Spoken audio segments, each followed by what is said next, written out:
और खबरों में आगे बढ़ेंगे, बात करेंगे अपना मध्य प्रदेश की। मुख्यमंत्री शिवराज सिंह चौहान ने भोपाल में एम्स अस्पताल के सामने आयोजित कार्यक्रम में 8 मेट्रो स्टेशन के निर्माण कार्य का भूमि पूजन किया है, जहां पर सीएम के साथ मंत्री भूपेंद्र सिंह और मंत्री विश्वास सारंग भी मौजूद रहे। आपको बता दें कि भोपाल में सितंबर 2023 तक भोपाल में मेट्रो ट्रेन चलने लगेगी। सीएम ने कार्यक्रम के दौरान मंच से कहा कि मेरे बहनों और भाइयों, अद्भुत भोपाल शहर अपना है, स्वच्छ भोपाल, हरित भोपाल, ऐतिहासिक भोपाल, हाईटेक भोपाल और अब मेट्रो सिटी भोपाल भी बनने जा रहा है। शहर है अपना भोपाल, स्वच्छ भोपाल, हरित भोपाल।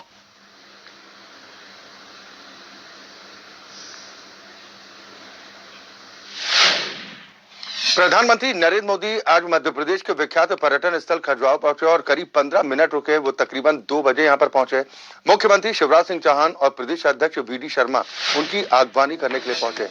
प्रधानमंत्री यहां से फिर उत्तर प्रदेश के झांसी के लिए रवाना हो गए। प्रधानमंत्री ने वहां पर एंटी टैंक गाइडेड मिसाइल के पहले प्रोजेक्ट की आधारशिला रखी।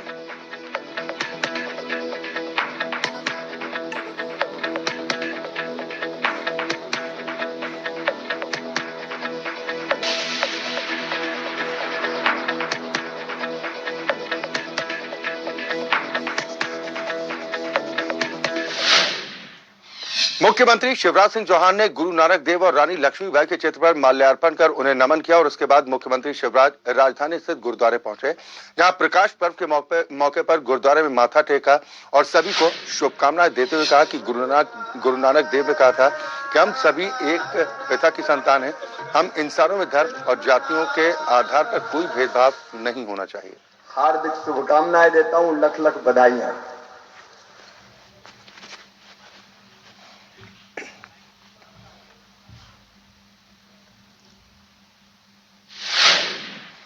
प्रदेश के गृह मंत्री डॉक्टर नरोत्तम मिश्रा ने कोरोना का अपडेट देते हुए बताया कि कोरोना के 6 नए पॉजिटिव केस सामने आए, 6 डिस्चार्ज हुए, 71 एक्टिव केस हैं। 24 घंटे में 56,800 लोगों के सैंपल लेकर उनकी टेस्टिंग की गई। यानी अब लगातार कोरोना की दूसरी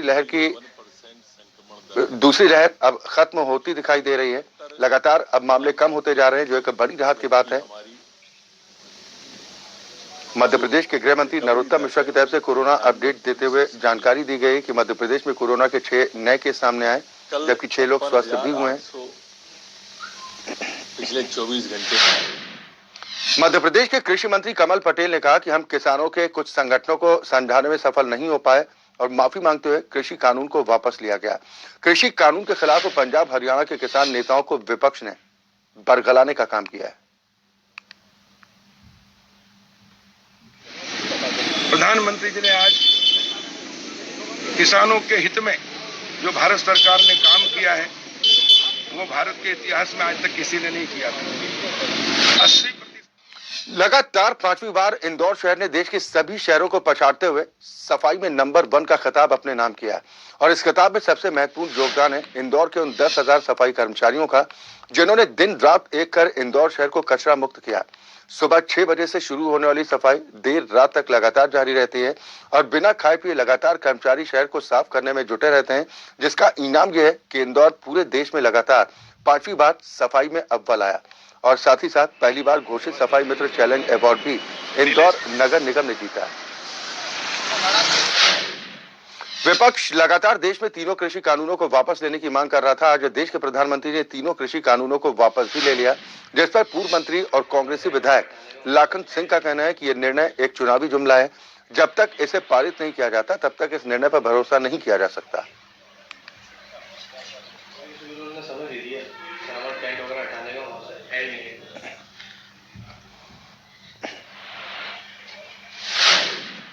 देश की राजधानी दिल्ली के अलग अलग बॉर्डर पर 1 साल से जो किसान 3 कृषि बिल कानून को लेकर आंदोलन कर रहे थे, आज उस कृषि बिल को प्रधानमंत्री नरेंद्र मोदी ने वापस लेने का ऐलान कर दिया, जिसके बाद ग्वालियर के किसानों में खुशी की लहर दौड़ गई।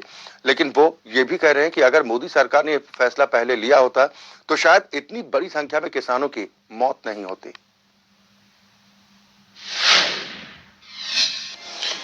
प्रधानमंत्री नरेंद्र मोदी द्वारा 3 कृषि कानूनों को रद्द करने के उपरांत ग्वालियर महानगर में जश्न का माहौल देखा जा रहा है।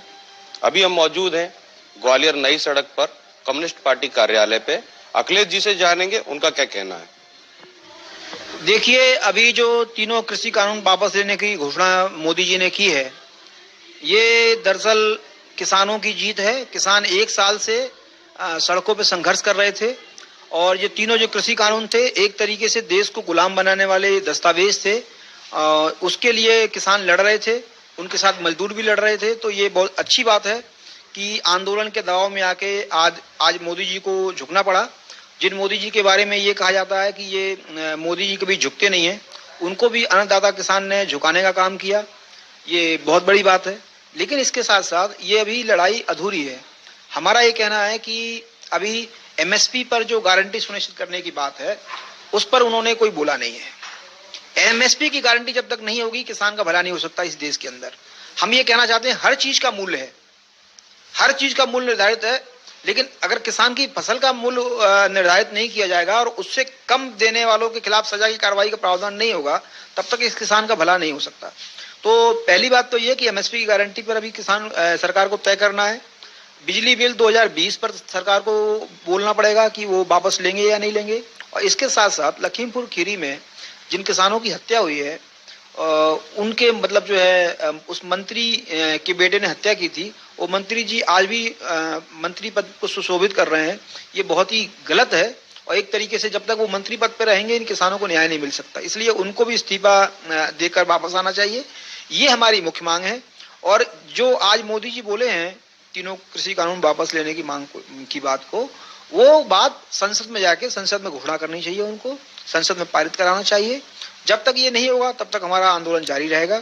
और हम इस पूरी की पूरी जो घोषणा है, निश्चित रूप से चूंकि साल भर से लड़ाई हो रही थी, 700 से ज्यादा किसानों ने अपनी शहादतें दी हैं, तो निश्चित रूप से खुशी की बात तो है ही कि एक बहुत बड़ी लड़ाई जीते हैं हम लोग। लेकिन ये लड़ाई अभी अधूरी है और ये जब तक हमारी ये जो बाकी मांगे पूरी नहीं होती, तब तक ये लड़ाई हम लोग जारी रखेंगे। बाकी संयुक्त मोर्चा के द्वारा जो भी आह्वान आएगा, उसके आह्वान पर ग्वालियर में भी कार्रवाई जारी रहेंगी। उमेश वर्मा के साथ प्रदीप सिंह, हिंदी खबर, ग्वालियर। और इसी के साथ बुलेटिन में वक्त एक और छोटे ब्रेक का है। बहुत जल्द वापस लौटते हैं कुछ और खबरों के साथ।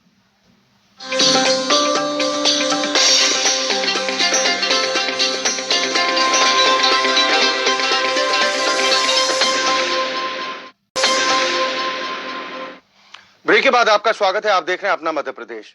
ग्वालियर में कार्तिक पूर्णिमा के दिन साल में एक बार खुलने वाले कार्तिकेय भगवान मंदिर के पट शुक्रवार की रात खोल दिए गए।